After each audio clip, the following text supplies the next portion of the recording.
पति ब्रह्मचारी।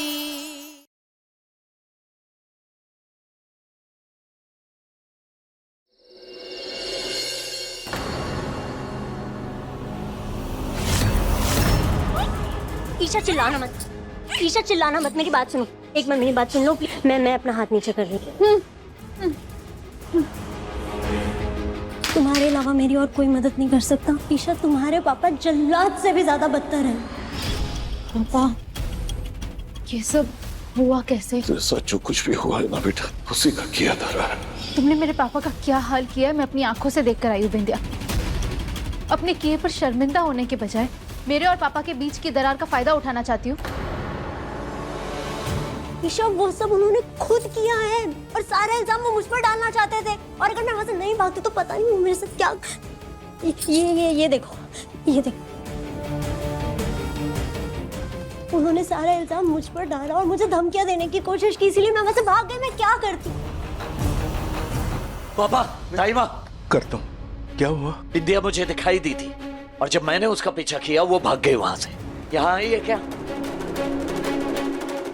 छोई मोई जी और रिया के साथ में इतना बुरा करने के बाद में तो मम्मी जी उसकी टांगे तोड़ देंगी। अरे पर बिंदिया यहाँ आएगी क्यों? क्योंकि वो गुलाब हवेली से भाग गई है।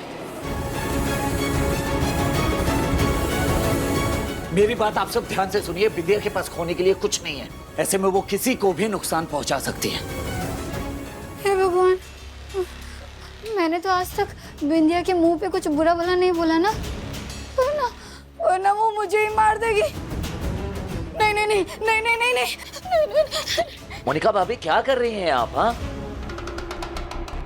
कब तक छुपते रहेंगे आप? सिर्फ सावधान रहना ही एक तरीका है उसे पकड़ने का।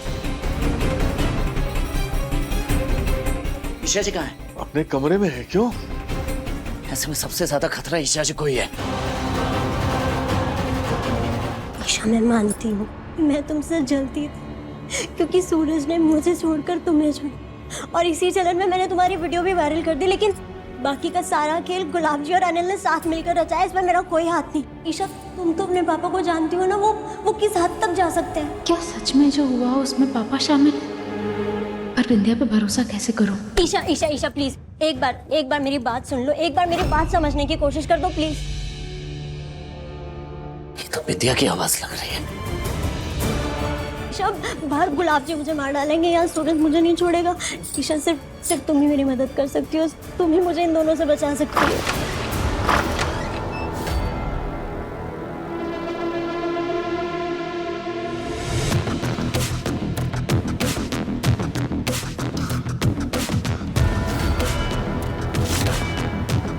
विद्या,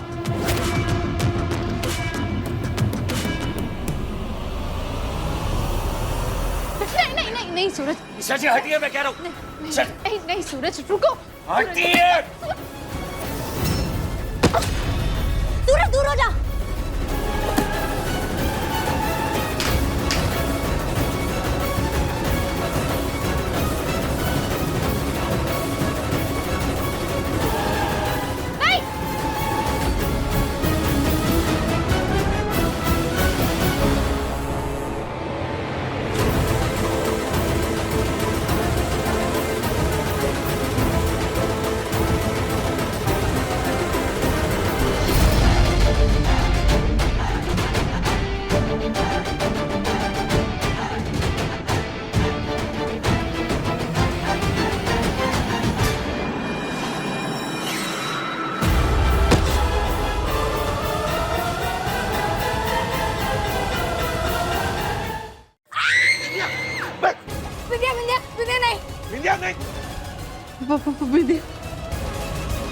मैंने आज तक तेरा कुछ भी बुरा नहीं किया।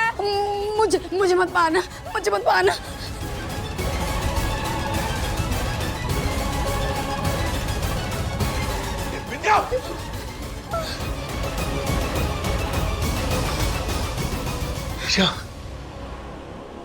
क्या जरूरत थी बीच में आने की? भाग गई ना वो। मैं नहीं भगाया बिंदिया को, क्योंकि सूरज मुझे सच पता चल गया है कि अनिल जीजा जी को मोहरे की तरह इस्तेमाल करके सब कुछ करवाने वाले मेरे पापा हैं। क्या हुआ? तुम दोनों ठीक तो हो ना? हाँ?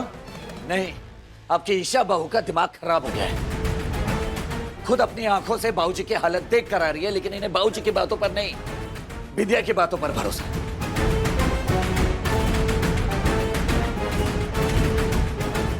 सूरज, ऐसा नहीं है कि मुझे बिंदिया की कही हर बात पे भरोसा है, लेकिन उसने जो मुझसे बात कही, अगर उसमें जरा सी भी सच्चाई हुई तो क्या पता इस बार वो सच में निर्दोष हो और पापा गुनहगार। बस ईशा जी, बस बहुत हुआ। मैं बाबूजी के खिलाफ एक शब्द नहीं सुनूंगा। बाबूजी ऐसा घटिया घिनौना काम कभी नहीं कर सकते। हाँ सूरज, मेरा दिल भी यही चाहता है कि इस बार भी बिंदिया ही गलत हो। सूरज, उसने अपनी एक गलती मानी, पर बाकी सारी बातें वो पापा पे डाल रही थी। हो सकता है वो झूठ बोल रही हो, या हो सकता है कि दोनों मिले हुए हो, पर इस वक्त ना मैं पापा पे भरोसा कर सकती हूँ और ना ही बिंदिया पर। या हो सकता है कि बिंदिया भी पापा के षड्यंत्र का शिकार हुई हो। सूरज, तुम जानते हो ना पापा ने कैसी मेरी जबरदस्ती शादी करवाई थी तुमसे। आज से ये है तेरा पति ब्रह्मचारी।